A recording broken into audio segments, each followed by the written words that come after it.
Hi, my name is Arunesh Sharma. I'm from Noida. I had done BTech in Electronics and Communication Engineering.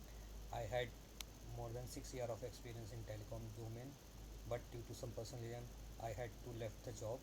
Then Corona came, and I wanted to restart my career in IT again, but not able to find any regular IT job.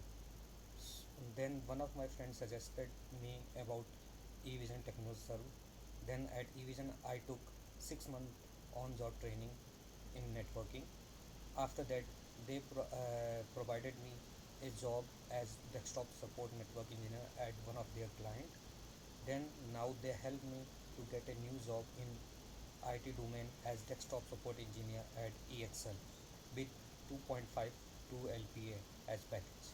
I'm The faculty at the eVision is very good and helpful, and the administrative team is also very helpful to the candidates, and I am very thankful to each and every member at eVision Technoserve for fulfilling my dream to work again in IT domain. Thank you so much.